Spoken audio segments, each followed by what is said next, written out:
जय जगन्नाथ। मैं शिवानी चक्रवर्ती अपने channel Bong Calling Food Tales में आप सबका स्वागत करती हूँ। हमारा जो सीरीज है कैवल्य, आज के उसके एपिसोड में हम आपको बताएंगे भगवान जी का अनवसर में कौन सा भोग होता है। अनवसर का जो भोग होता है वो दूसरे दिनों के भोगों से अलग होता है।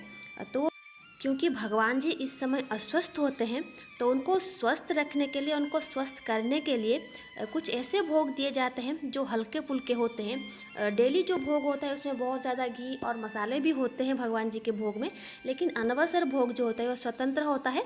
तो इसमें पन्ना भोग लगता है, चौकटा भोग लगता है। तो आज के हमारे एपिसोड में हम आपको दिखाएंगे जगन्नाथ जी के पास जो पन्ना भोग लगता है, अनवसर पन्ना, वो हम आज आपको बना के दिखाएंगे। तो चलिए बनाना शुरू करते हैं अनवसर पन्ना। तो आज हम बनाने वाले हैं अणसर पौना। अणसर पौना मैंने लास्ट ईयर नहीं दिखाया था क्योंकि मुझे लगा कि वो रेस्ट्रिक्टेड चीज़ें हैं, वो नहीं दिखाना चाहिए, और वो होती हैं क्योंकि अणसर पौना मंदिर के बाहर नहीं आता। लेकिन भक्तों को मंदिर के बाहर अणसर पौना के नाम पे जो मिलता है, सेवावत की तरफ से मिलता है, वो पौना जगन्नाथ जी को मंदिर में नहीं लगता अणसरा पौना के रूप में। अणसरा पौना जो होती है वो दूसरी चीज़ होती है, और आज हम बनाने वाले हैं वही ऑथेंटिक अणसरा पौना। इसको सौरो पौना भी कहा जाता है। और जितने भी टाइप के मंदिर में पन्ना भोग होते हैं, ये सबसे इम्पॉर्टेंट चीज़ है ये जो पन्ना रेसिपी है, क्योंकि ये पूरे 15 दिन तक लगता है जगन्नाथ जी को। और स्नान पूर्णिमा के बाद जब जगन्नाथ जी, बलभद्र जी, सुभद्रा जी, देवी देवताओं के शरीर खराब हो जाते हैं, उनको बुखार आता है, तो उस वक्त तो कोई हैवी चीज़ उनको नहीं दिया जाता, उनका उपचार होता है। और बहुत कम कम चीज़ों से बनी हुई जो भोग की रेसिपी होती है, भोग महाप्रसाद होता है, तो वो चढ़ाई जाती है भगवान को। स्नान पूर्णिमा से षष्ठी तक भगवान जी को जो भोग लगाया जाता है वो है पणा और चौकटा भोगम। इनफैक्ट एकादशी तक भी लगाया जाता है, लेकिन षष्ठी में से कुछ और भी भोग इसमें ऐड होते हैं। पन्ना भोग तो पूरी एकादशी तक चलती है, लेकिन जो दूसरे भोग ऐड होते हैं षष्ठी में, वो तो हम षष्ठी में बनाएंगे लेकिन षष्ठी तक जो भोग होता है वो होता है पन्ना और चकटा भोग। पहले चकटा भोग दिया जाता है, बाद में पन्ना दिया जाता है, लेकिन हम आज बनाएंगे पन्ना भोग, और जो कल की हमारी वीडियो आएगी उसमें हम डालेंगे चौकटा भोग।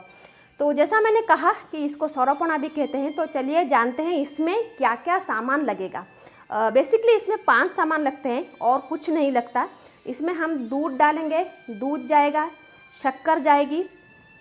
तो यहाँ पर यह है सौरव, और हमें चाहिए पानी, और हमें चाहिए काली मिर्च का पाउडर। यह है काली मिर्च का पाउडर। देखिए, जैसा मैंने कहा कि भगवान जी का शरीर बहुत ख़राब होता है, उनको कोई भी हैवी चीज़ नहीं दी जाती।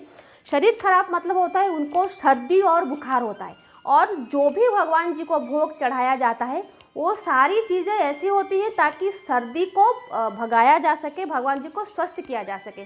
और पानी के विदाउट पानी पन्ना नहीं बनता, तो पानी हमें चाहिए होगा। और ये जो पन्ना होता है सबसे पतला पन्ना होता है, मतलब इसमें पानी की मात्रा 80% होती है और दूध की मात्रा 20% होती है। मतलब आप देखेंगे इसको, आपको पता नहीं चलेगा कि ये पानी है या दूध है।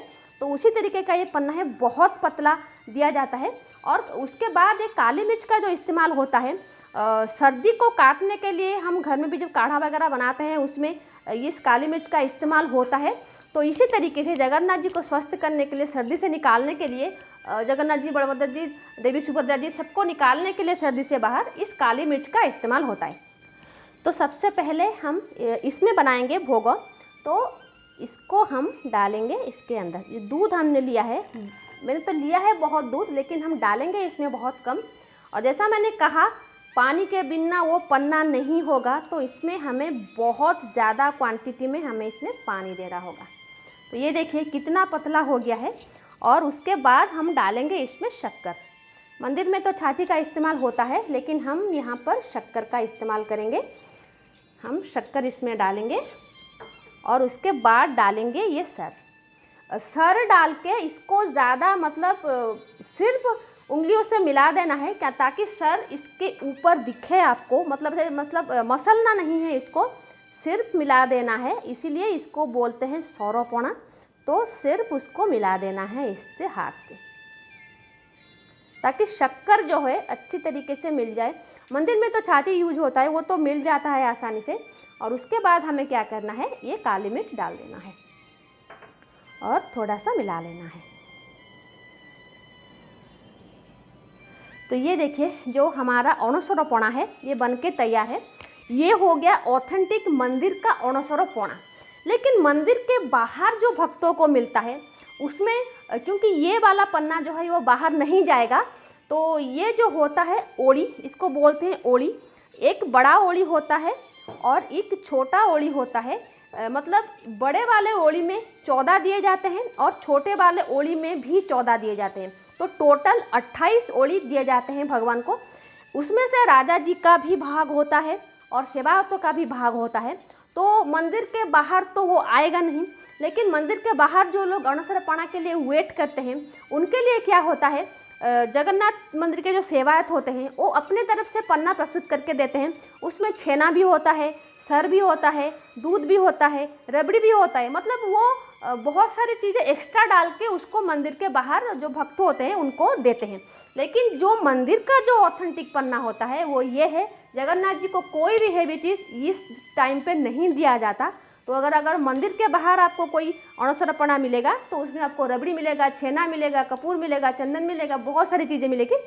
लेकिन जो मंदिर के अंदर जो पन्ना होगा वो ये पन्ना है। तो ये देखिए ये है जगन्नाथ मंदिर का अणसरपणा। आई होप ये रेसिपी आपको अच्छी लगी होगी। और ये बिना तुलसी के भोग होगा। जैसा मैंने कहा कि अणसर टाइम पे भगवान जी को तुलसी का प्रयोग नहीं होता, बिना तुलसी के ही भगवान जी को भोग दिया जाता है। और तुलसी का उपयोग एकादशी के दिन से ही होता है। तो चलिए, आप भगवान जी का जो अणसरपणा है उसके बारे में तो आपने जान लिया। तो आज के लिए इतना ही। रहते हैं। जय जगन्नाथ, जय माँ काली।